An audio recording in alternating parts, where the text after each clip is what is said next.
Bishwajit Devnath. So I'll be presenting on plastic waste management in India, rules, case studies, and solutions. Next slide, please.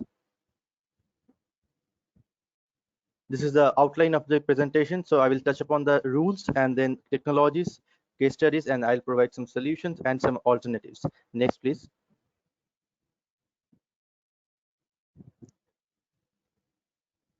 Next, please.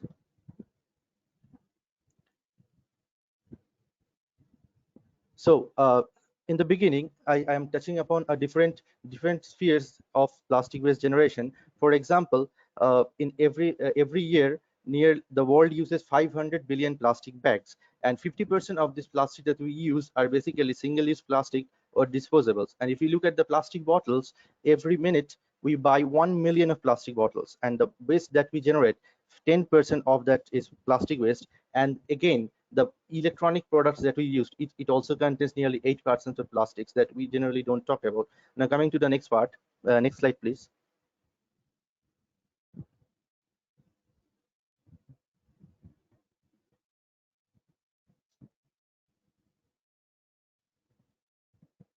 Next slide, please.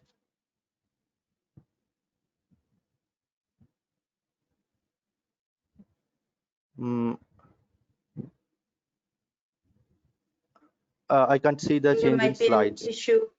I think there might be an issue. Can you just hand me over the control, then I can just start up again. Not a problem. Yes, I think.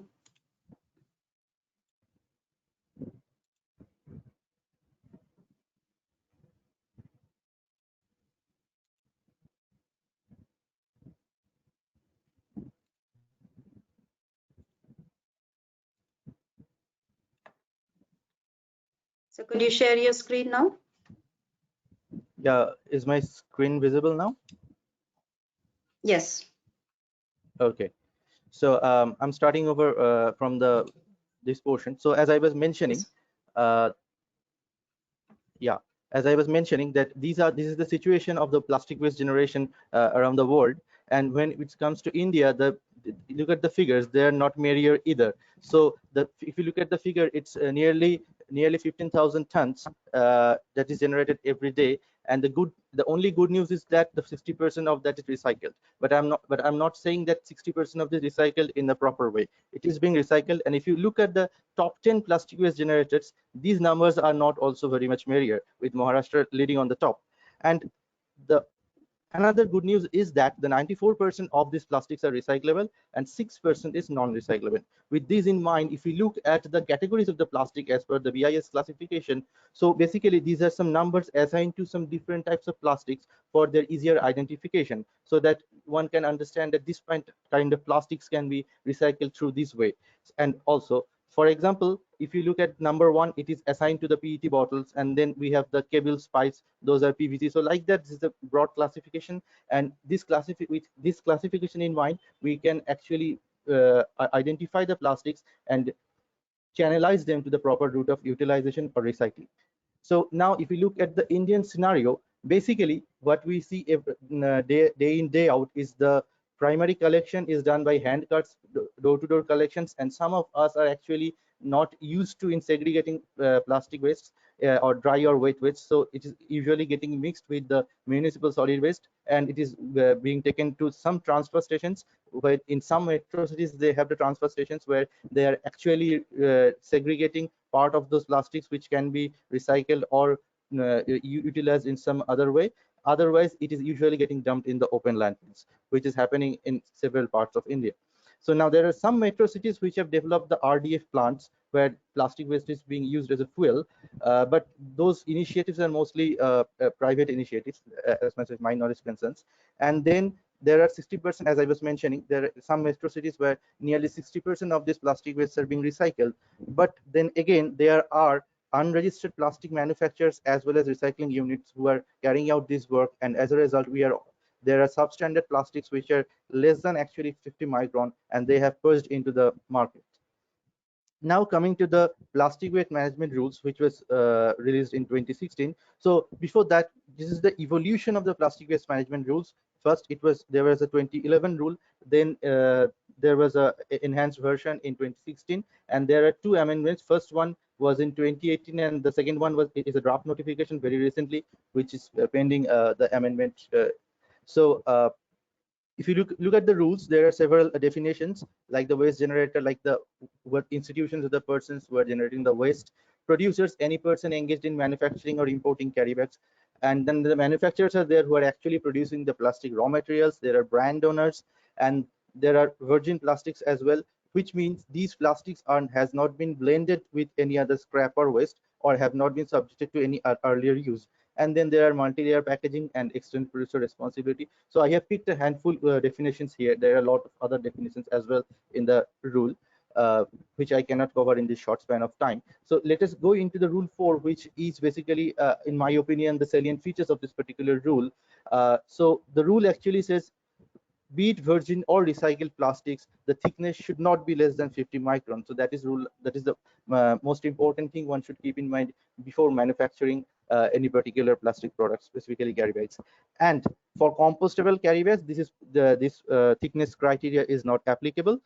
Uh, the manufacturers who are manufacturing plastic carry bags shall register with the Pollution Control Board or the Pollution Control Committee, and the small sachets of or pouches of packaging gutkha, pan masala, tobacco, these are not permitted. The rules also said to phase out the multiple MLPs, the multiple layer packaging plastics, slowly, and the carry bags or the recycled carry bag, mostly the recycled carry bags, should not be used for packaging or storing or dispensing food items. And the carry bag should have registration number of the manufacturer, thickness, and the recycle mark as applicable, as I've shown before in the classification. So sorry. So there are several authorities who are associated, the stakeholders are there, and they have been given some responsibilities. And here, as you can see, the responsibilities of the State Pollution Control Board is to make sure that make sure about the registration process of the producers, manufacturers, and the recyclers, and they have to submit an annual report to the Central Pollution Control Board. And then we have the local body. The local body, the major responsibility of the local body is developing and setting the infrastructure for the plastic waste management and frame bylaws for incorporating several provisions in the rules. And they also have to submit an annual report to the in form 5. And then there is the secretary in charge. The responsibility is to enforce the PWM rules 2016. The Gram Panchayats, they should operationalize and coordinate plastic waste management in the rural area. And then we have the district magistrate or the deputy commissioner. They should provide assistance to the SPCB, Gram Panchayat, etc., so that the PMWM rules should be enforced properly. And there are a lot more to cover, but in this short span of time, I have converted the whole thing into do's and don'ts. So basically, the do's is that the plastic carry bag should be greater than 50 micron of thickness. Try to use virgin plastic carry bags for packaging and foodstuffs. While buying or receiving goods from the groceries, check the label whether it's compostable or not. If there is no particular recycling of mark or numbering, avoid taking that.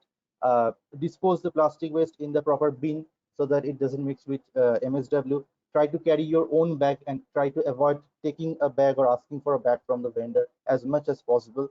Report to the local authorities if you see some sort of events of open burning of plastic waste.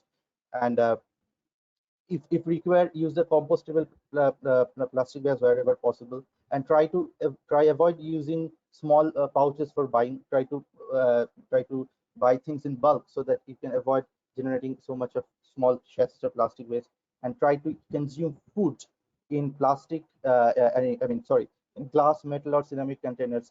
Try to avoid plastic ones. So the don'ts, it's just the opposite. So don't accept any carry bag that is less than 50 micron. Don't accept goods that not having a recycling symbol, and don't mix it with the wet waste, and don't ask for a carry bag until and unless it's that necessary. So this is the good news that I was talking about. The draft notification that has been that was there on 11th March 2021. It was also there in the newspaper as well. So this is a sort of sigh of relief for the environmentalists, so that the government has finally coming up with the ban on single-use plastics. So it says that the non-woven plastic bags that should not be less than 240 microns, and this should come into effect from the end September this year. And the manufacturing, import, stocking, distribution, and sale of several types of single-use plastics are banned from 1st January. These includes earbuds with plastic sticks for balloons, plastic flags, candy sticks, etc. And there are other kinds of single-use plastics like plate, cup, glass, cutlery, wrapping films, plastic banners which are less than 100 micron. These should be prohibited from 1st July 2022, but there is an exemption for the compostable plastic materials. If you're using compostable plastic materials, it's not an issue. So coming to the technologies and the case studies, so there are several technologies as you can see here. There are green recycling technology, which is the most common, that it uses a extrusion process to convert them into plastic beads and then further different recycled materials. Road making, it has also been used in road making, and then co-processing in a cement kiln. So in this particular process, at higher temperature, the plastic becomes a constituents of the cement, and then there is other thermochemical technologies such as incineration, pyrolysis. I am not a big fan or a promoter of incineration, but yes, pyrolysis is a resource efficient technology, and it can actually give you three components: gas, oil, char, and this oil portion, it can be used as a fuel as well as precursor for nanomaterials, which can be used in other industries. So these are some examples. Like these are the roads made out of plastic, so sustainable roads.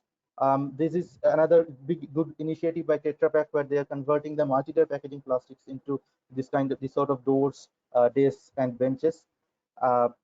This is a case study of a station at NJP. So the railway is actually trying to increase the awareness by giving banners, and they are trying to segregate the waste.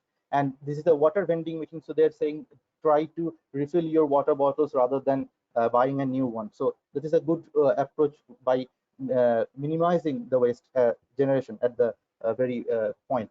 And so what can be done? Increase awareness as much as possible. So these are some posters I have given. So this sort of activity should be there, and collection drives. Such collection drives can be organized in gated communities as well. Reverse vending machines. These were taken a year back. These were installed at different stations, and some of them are working, some of them are not working. But this is a good example, and I have seen several people actually trying to recycle and trying to put their bottles there. So that's a good thing, and I think there should be some sort of penalization who would want to spit on these holes. So that is another thing. So there are alternatives to combat plastic waste as well. So one hand, we are trying to, we are trying with coming up with policies and technologies, but we also have some alternatives. Like here, the banana leaves there can replace as packaging materials, and this is actually happening in Kolkata. Because I actually saw this a few weeks back in Spencer's when I went there. So they are trying to utilize this. I don't have the picture at this moment. And sal leaf, this is actually in practice in India for a long time. And also the arecanut plates, which are coming into the front in last 3-4 years. So these are the alternatives. And also edible cutleries in Hyderabad itself. They have come up with the edible cutleries and try to use reusable items as much as possible. And this is another method, plastic waste upcycling. It is transferring the problem from one system to another. That's true, but then at least even not sending it to the landfill. So this is another way to address the issue. So I would like to acknowledge and thank ICLEI for inviting me for this particular presentation, and as well my universities and Commonwealth scholarships references. So thank you, and try to recycle more and don't litter. Thank you so much, sir.